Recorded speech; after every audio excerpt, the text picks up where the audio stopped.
우리가 아직 한 번도 탐험하지 못한 바다의 80% 속에는 어떤 신비가 숨겨져 있을까요? 전설 속 바다 괴물들이 정말 단순한 미신에 불과할까요? 오늘은 깊은 바다를 배회한다고 전해지는 가장 무서운 전설 속 생물들을 알아볼게요. 자, 시작해볼까요? 크라켄. 크라켄은 가장 유명한 바다 괴물이에요. 그 이야기는 12번째 세기까지 거슬러 올라가죠. 노르웨이, 아이슬란드, 그린란드 주변의 뱃사람들은 크라켄을 배 돛대만큼 굵은 촉수 달린 거대한 오징어로 묘사했어요.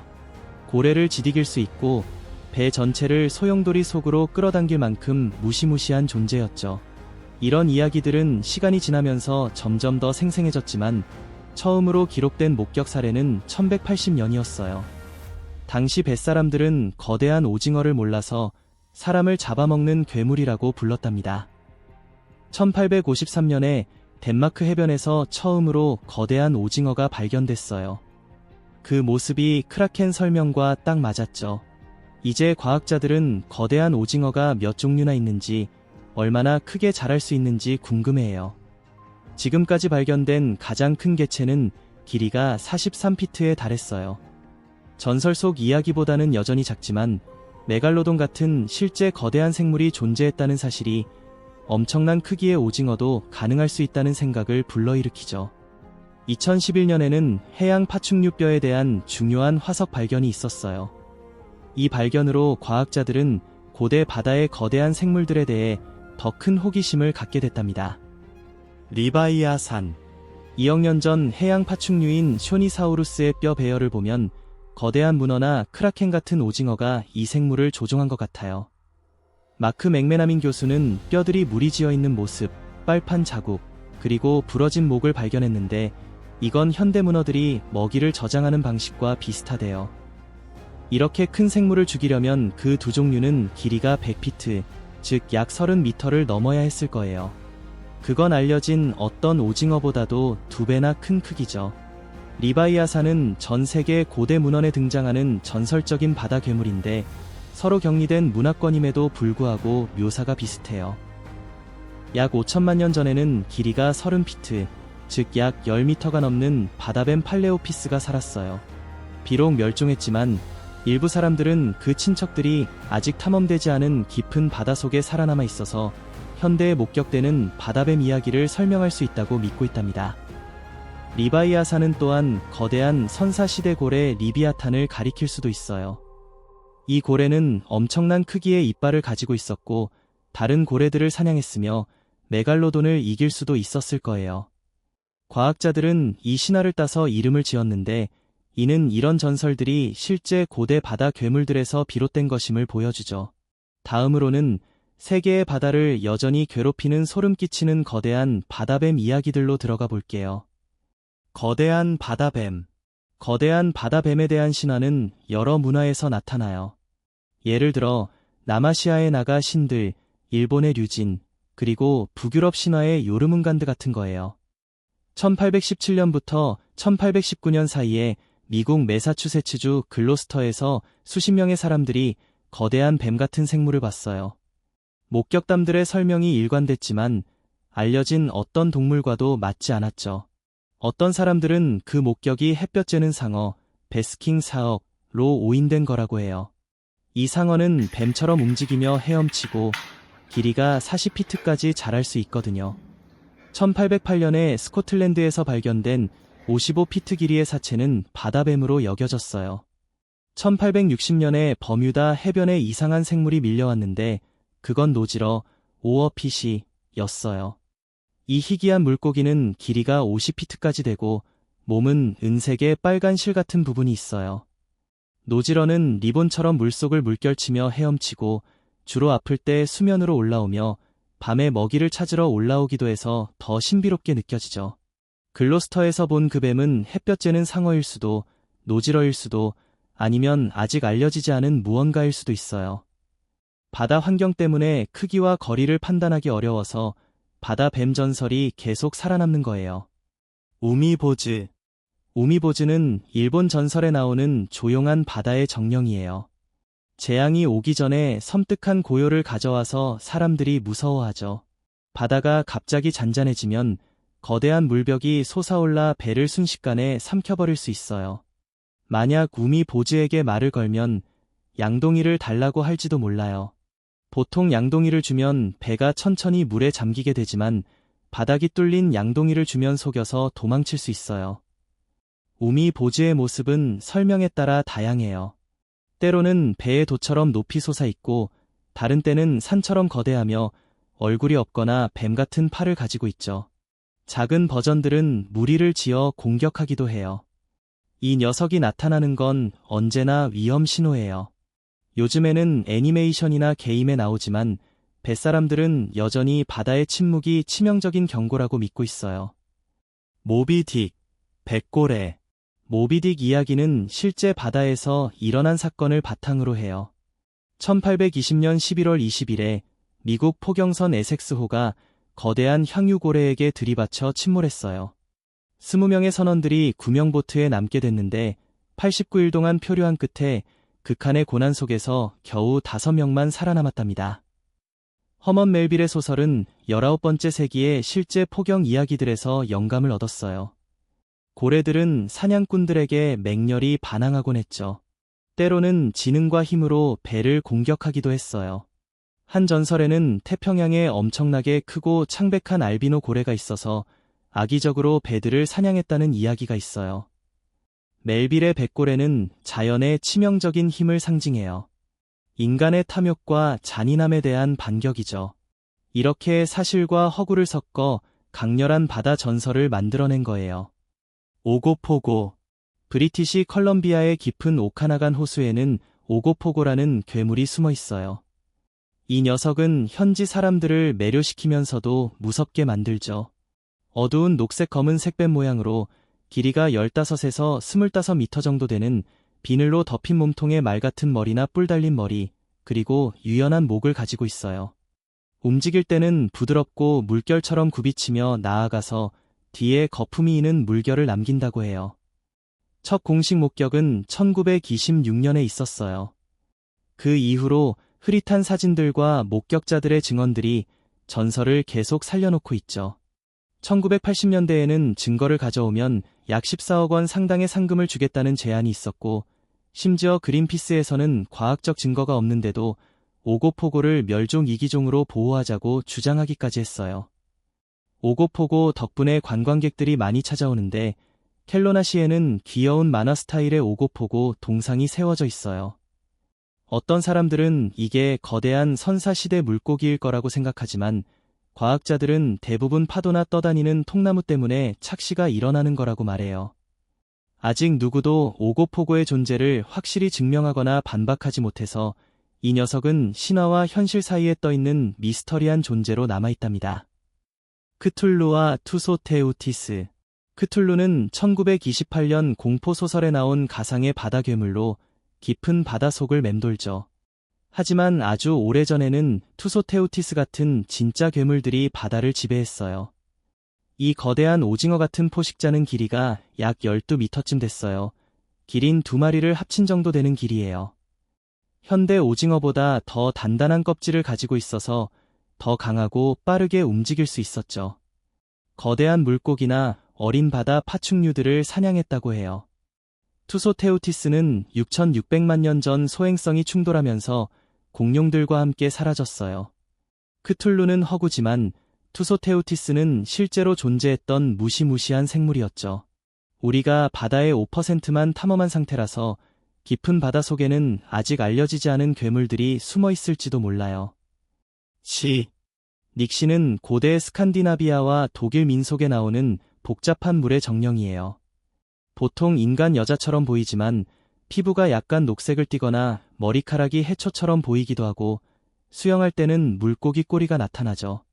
옷은 항상 젖어 있어서 그녀의 진짜 정체를 드러내곤 해요. 물의 요정이나 인어 같은 여러 이름으로 불리지만 닉시는 대부분의 바다 생물 신화보다 더 오래된 존재예요.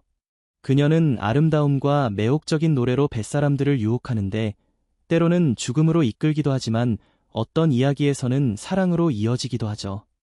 수세기 동안 북유럽 어부들은 강이나 호수 옆에서 이상한 목소리를 내는 아름다운 여자들을 봤다고 보고했어요. 마을 사람들은 이 존재들을 화나게 하지 않으려고 제물을 바치기도 했죠. 역사학자들은 이런 이야기가 실제로 존재하는 미지의 수중생물이나 물의 신비로운 모양에서 비롯된 게 아닐까 생각해요. 오늘날에도 물가에서 가까이 다가가면 사라지는 신비로운 여자를 봤다는 보고가 있어요. 지역을 넘어 일관된 설명이 나오는 걸 보면 닉시 전설이 현실에 뿌리를 두고 있을지도 모르죠. 엘란마야. 엘란마야는 햇빛이 전혀 닿지 않는 북극해 가장 어두운 심해에 산다고 전해지는 무시무시한 신화 속바다 생물이어요. 설명에 따르면 길이가 2000피트가 넘는데 이는 미식축구 경기장 6개 정도 되는 크기예요. 입에는 날카로운 이빨이 가득하고 그 입은 푸른 고래를 통째로 삼킬 만큼 넓대요. 게다가 어둠을 뚫고 빛나는 6개의 하얀 눈이 있어요. 몇 년 전 연구자들이 북극해 깊은 곳에서 이상한 소리를 녹음했어요. 어떤 사람들은 그게 얼음이 깨지는 소리라고 했지만 다른 사람들은 거대한 살아있는 생물의 울음소리라고 믿었죠. 심해 탐험 중에 거대한 보이지 않는 형체가 카메라 앞을 지나가면서 모든 빛을 가려버린 적이 있었어요. 그 영상은 공개되지 않았고 승무원들은 곧바로 바다 일을 그만두고 다시는 돌아오지 않았대요. 엘란마야가 실제로 존재한다는 구체적인 증거는 없지만 바다의 광활한 미지의 영역, 섬뜩한 소리, 그리고 깊은 어둠 때문에 이 전설이 충분히 가능하게 느껴지죠. 바다가 완전히 탐험될 때까지 엘란마야는 오싹한 미스터리로 남아있을 거예요. 인터넷 신화일 수도 있고 심해에 숨어 기다리는 숨겨진 거대한 바다 생물일 수도 있죠. 삼지창 꼬리 괴물. 어부 레이먼드 콜씨가 플로리다의 CM강 근처에서 거대한 생물을 발견하고 직접 영상으로 찍었어요. 그 생물의 꼬리에는 3개의 날카로운 끝부분이 있어서 마치 삼지창처럼 생겼대요. 알려진 어떤 동물과도 다르죠. 그는 이게 민속 설화에 나오는 전설적인 삼지창 꼬리 바다 괴물이라고 믿었어요. 그런데 다음날 다른 어부들은 그 꼬리가 보트 프로펠러에 닫힌 평범한 동물의 것일 수 있다고 말했어요. 보는 사람들 의견이 갈려요. 어떤 사람들은 미지의 종이라고 보고 다른 사람들은 다친 해양 동물이라고 생각하죠. 진실은 영상이 촬영된 탁한 물속처럼 여전히 불분명해요. 심해 거대 생물. 일본 해양 생물학자들이 스루가만에서 깊이 1마일쯤 되는 곳에서 충격적인 영상을 촬영했어요.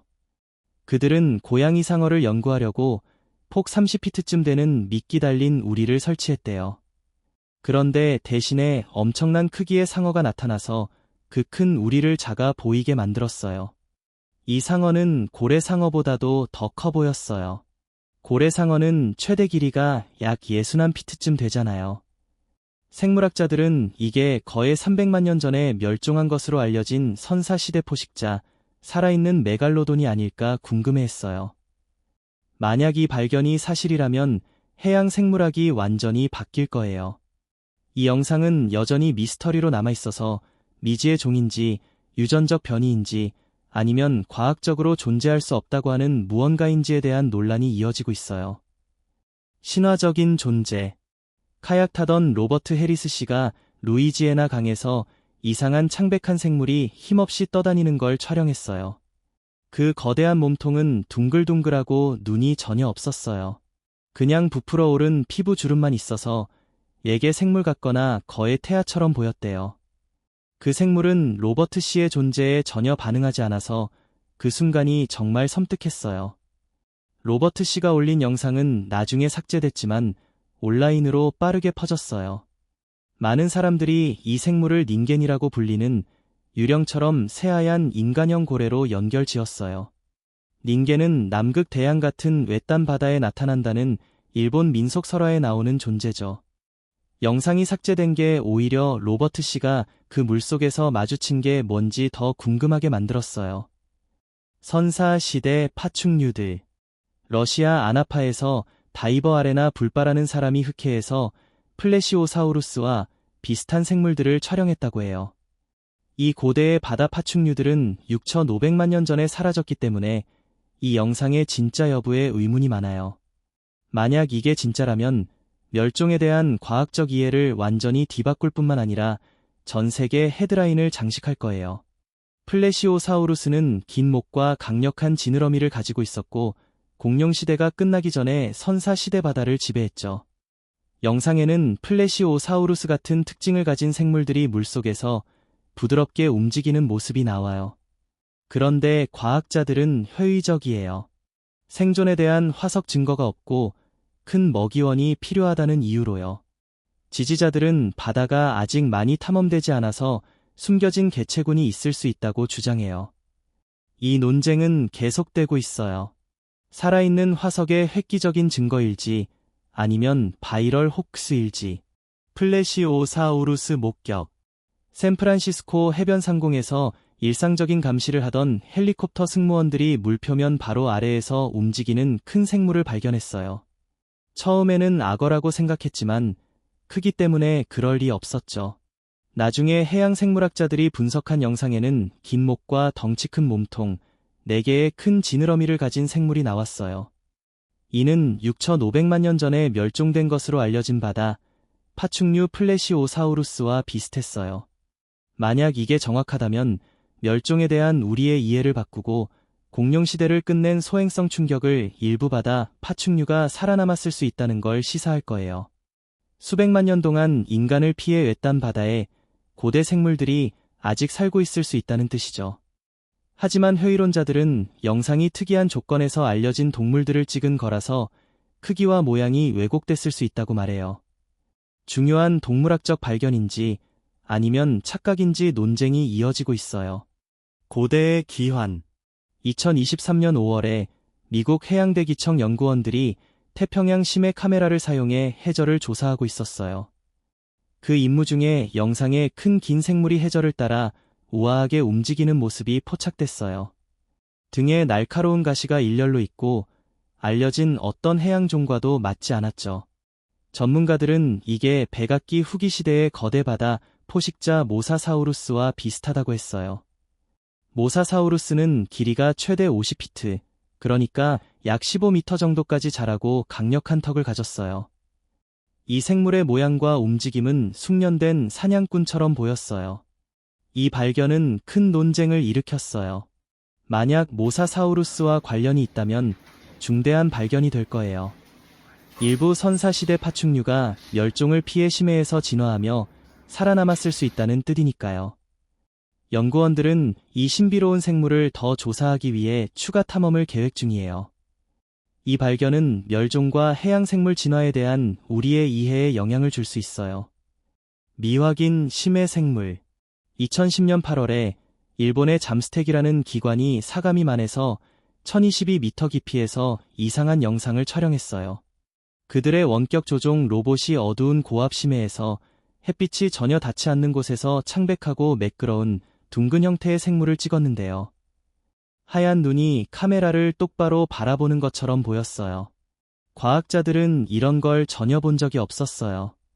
그 생물이 가만히 있는 걸 보고 어떤 사람들은 분해되는 사체일 거라고 생각했지만 몸이 온전하고 눈 위치가 이상해서 의문이 생겼어요. 전문가들은 아직 확신이 없어요. 알려진 어떤 종과도 맞지 않거든요. 어떤 사람들은 새로운 심해 종일 거라고 하고 또 어떤 사람들은 특이한 조건에서 본 알려진 동물일 거라고 생각해요. 다시 찾아보려고 했지만 실패해서 이 신비로운 영상만 증거로 남아있어요. 반호 괴물. 터키의 반호에서 촬영된 이 영상은 크립토주학에서 가장 흥미로운 미스터리 중 하나예요. 정확한 촬영 시간과 누가 찍었는지는 알려지지 않았어요. 영상에는 물속을 의도적으로 움직이는 어두운 길쭉한 형태가 나와요. 긴 목 같은 부분이 수면 위로 솟아오르는데 전 세계 호수 괴물 설명과 비슷해요. 카메라가 너무 멀어서 세부 사항은 보이지 않지만 윤곽이 로크 네스 괴물의 고전적인 모습과 딱 맞아요. 반호의 오랜 역사와 목격 보고들이 신빙성을 더해주죠. 호수의 크기와 깊이라면 큰 수중 생물이 살 수 있을 거예요. 영상이 단순하고 편집되지 않아서 그냥 자연스럽게 움직이는 설명되지 않는 무언가를 보여줘요. 이게 진짜 호수 괴물일 수 있을까요? 많은 문화에서 비슷한 생물을 보고하니까 실제일지도 몰라요. 이 영상은 연구자와 열성 팬들 사이에서 계속 돌고 있어요. 신뢰할 수 있는 증거일 수도 있고 정교한 사기일 수도 있죠.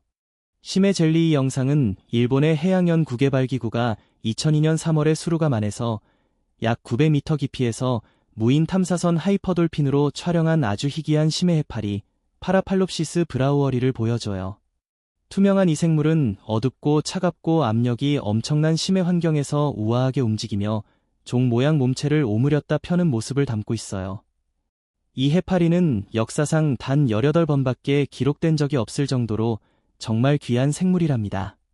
그래서 이번 조우는 정말 엄청난 가치가 있죠. 이렇게 혹독한 환경에 사는 탓에 이 생물의 행동이나 번식, 생태계 역할에 대해 우리가 아는 건 거의 없어요.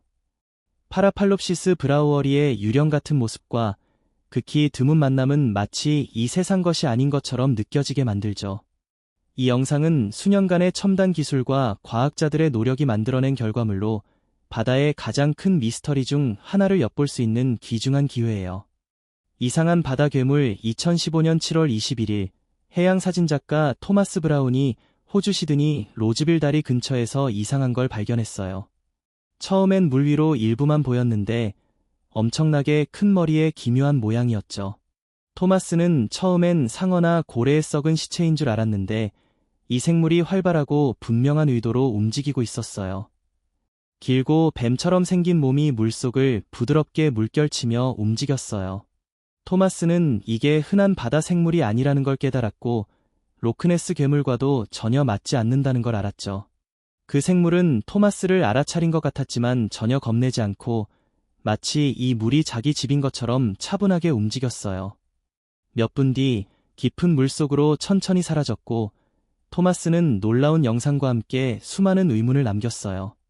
이 사건은 아직도 설명되지 않았고 해양 전문가들과 크립토졸로지스트들 사이에서 계속 논란이 되고 있어요. 상어의 괴물, 프릴드 샤크 멕시코의 다이버가 심해에서 무시무시한 생물을 포착했어요. 바로 프릴드 샤크, 주름 상어예요.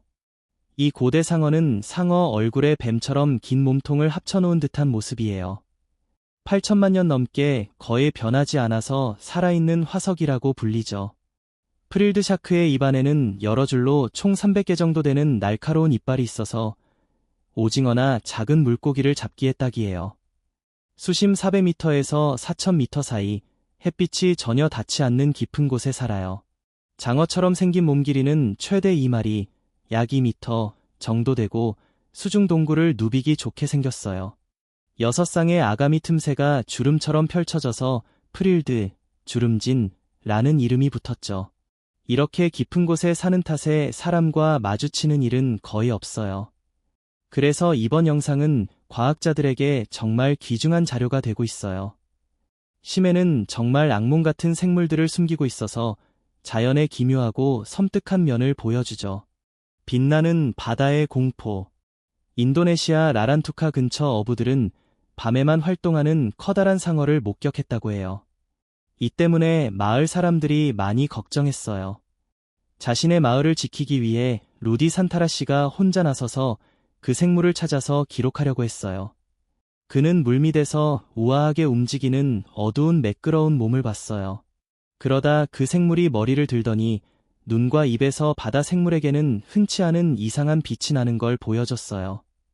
위험이 있을 수 있다고 깨닫고 루디 씨는 짧은 영상을 찍은 후에 물러났어요. 영상에는 어두운 물속을 헤엄치는 그 생물의 빛나는 몸이 나와요.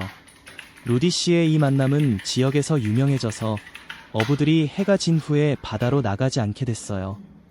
과학자들은 이 빛나는 상어에 대해 아직 확신이 없고 종도 밝히지 못했어요. 신비로운 동굴 생물. 2019년 4월 12째 날 휴가 중이던 릴리 페르난데스 씨가 자메이카의 블루라군에서 수중 동굴을 탐험하고 있었어요. 동굴 입구에 다가갔을 때 이상한 움직임이 보였어요. 처음에는 물고기인 줄 알았는데 가까이 보니 사람 같은 얼굴 특징과 검은 눈이 자신을 바라보고 있었어요. 동굴 입구가 사람으로는 들어갈 수 없을 만큼 작아서 이 목격이 정말 수수께끼였어요. 그 얼굴은 카리브해에 알려진 어떤 해양 생물과도 맞지 않았어요. 릴리 씨는 안전한 거리를 유지하면서 이 만남을 기록했어요. 이 영상은 큰 논란을 일으켰어요. 어떤 사람들은 알려지지 않은 수중 생물일 수 있다고 하고, 다른 사람들은 착시 현상이나 잘못 본 해양 생물이라고 믿어요. 바다 외계인 불 켈프. 이상하고 미끌미끌한 생물이 영상에 찍혔는데 마치 공상과학 영화에 나올 것 같죠? 하지만 사실은 뉴질랜드 불 켈프, 학명 두르빌레아 안타르크티카예요. 아마 마오리족인 남자가 꿈틀거리는 덩어리를 찔러보며 그 최면 같은 맥동 움직임에 매료된 모습이에요. 외계인처럼 보이지만 이 해초는 자연에서 가장 강인한 해양식물 중 하나예요. 독특한 벌집 같은 구조 덕분에 강한 파도에 구부러지면서도 부러지지 않고 쉽게 떠다닐 수 있어요. 마오리 사람들은 오랫동안 불켈프를 음식 보관이나 도구 제작에 사용하며 바다와 깊은 문화적 유대를 보여왔어요. 이 켈프의 특이한 모습은 혹독한 해양 환경에 수백만 년 동안 적응한 결과랍니다. 신비로운 바다 생물 딥스타리아 애니그마티카. 2012년 4월 25일에 해상 석유 시추 플랫폼에서 일하던 작업자들이 희귀한 심해 생물인 딥스타리아 애니그마티카를 촬영했어요. 이 해파리는 거대하고 투명한 몸체에 연한 혈관 같은 무늬가 있어서 유령처럼 보이거든요. 사람에게는 압력 때문에 짓눌려버릴 만큼 어둡고 깊은 바다에서 살기 때문에 관찰하기가 정말 어렵답니다. 다른 포식자들과 달리 큰 시트 같은 몸으로 먹이를 감싸서 잡아먹어요. 이 영상은 신비로운 세계를 드물게 엿볼 수 있는 기회로 깊은 바다 생물에 대해 우리가 아직 얼마나 많이 알아야 하는지 보여주네요. 오리노코 강의 괴물. 2018년 6월 10일에 약초학자 카를로스 멘데스가 베네수엘라의 오리노코 강변에서 식물을 채집하다가 물속에 갑자기 격렬한 소란이 일어나는 걸 발견했어요. 그는 거대하고 어두운 녹갈색 생물이 물 위로 올라오는 모습을 녹화했답니다. 그 크기가 엄청나고 이장색 같은 피부가 있어서 뭔가 고대부터 존재했던 미지의 생물처럼 느껴졌어요. 그 생물은 힘차게 움직이면서도 의식 있는 듯 일부러 자신을 드러내는 것 같았어요. 카를로스는 위험을 느끼고 강둑에 그대로 서서 사라질 때까지 지켜봤답니다. 오리노코 강은 여전히 대부분 탐험되지 않아서 물속에 수많은 비밀을 숨기고 있어요. 지금 바로 구독해주세요. 우리와 함께 바다의 가장 어두운 깊이를 탐험하며 상상도 못했던 생물들을 만나보아요.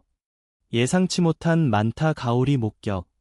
2019년 5월 14일에 사무엘 오르테가 씨가 태국 맑은 연안 바다 아래에서 창백한 형체를 발견했어요. 처음에는 햇빛 반사인 줄 알았는데 알고 보니 거대한 흰색 만타 가오리였답니다. 이 희귀한 유전자 변이는 일반적인 만타 가오리보다 훨씬 밝은 색을 띠고 있어요. 보통 만타 가오리는 인면이 더 어두운 편이죠. 만타 가오리는 가장 큰 가오리 종류로 날개 폭이 6m가 넘을 만큼 크고 여과 섭식을 하면서 우아하게 미끄러지듯 헤엄쳐요. 흰색 만타 가오리는 보통 먼 바다에서 살기 때문에 사무엘 씨가 연안 가까이에서 목격한 건 정말 드물고 과학적으로도 중요한 일이에요. 이 희귀한 만남을 통해 익숙한 곳에서도 바다가 여전히 놀라움을 숨기고 있다는 걸 알 수 있네요. 오징어벌레의 미스터리. 2007년에 해양생물학자들이 옛단 셀레베스 해를 탐험하다가 나중에 오징어벌레라고 이름 붙여진 이상한 심해 생물을 발견했어요. 몸은 반투명하고 벌레처럼 생겼는데 독립적으로 움직이는 10개의 긴 오징어 같은 촉수가 달려 있어요. 오징어벌레는 2743m가 넘는 깊은 곳에 살기 때문에 극한 수압 때문에 특별한 장비가 없으면 관찰하기 어려워요. 몇몇 연구가 있었지만 이 생물의 생활 방식이나 먹이에 대해서는 아직 많이 알려지지 않았답니다. 이 드문 발견은 우리가 심해 생물과 그 독특한 적응에 대해 얼마나 적게 알고 있는지를 보여주네요. 블랙시 데빌. 아기는 완전한 어둠 속에서 살아가는 심해 포식자로 적응했어요.